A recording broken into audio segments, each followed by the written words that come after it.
சிவனுக்காக வைத்திருந்த அன்னத்தை கபாலம் உண்டதை கண்ட அந்த நொடியில் பார்வதி தேவி எவ்வாறு விஸ்வரூபம் எடுத்தார் தெரியுமா? பிரம்மாவின் 5வது தலையை தன் திரிசூலத்தால் வெட்டிய சிவபெருமான் அந்த நொடியிலேயே ஒரு பயங்கரமான சாபம் அவரை சூழ்ந்தது.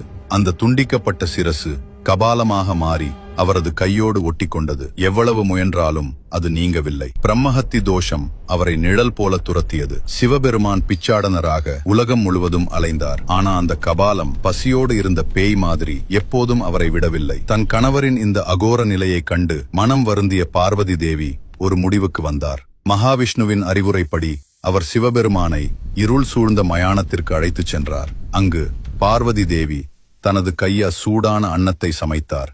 அதை மெதுவாக சிவபெருமானின் கையில் இருந்த கபாலத்திற்கு ஊட்டினார். அந்த கபாலம் உயிருள்ளதைப் போல பசியோடு அன்னத்தை விழுங்க ஆரம்பிச்சது. அதற்கு பிறகு பார்வதி தேவி மீதமிருந்த அன்னத்தை தரையில் சிதறவிட்டார். அதன் மனமும் ருசியும் அந்த கபாலத்தை கீழே இழுத்தது. மெதுவாக அது சிவபெருமானின் கையில் இருந்து பிரிந்து தரையில் விழுந்தது. அடுத்த நொடி பார்வதி தேவி விஸ்வரூபம் எடுத்தார். அங்காள பரமேஸ்வரி ஆக மாறினார். தீப்பொறி போல எரியும் கண்கள், மயானமே நடுங்கும் சக்தி. அப்போது பார்வதி தேவியின் விஸ்வரூபத்தை கண்ட கபாலம் பயந்து மீண்டும் சிவனின் கையை நோக்கி ஓடிச் சென்றது.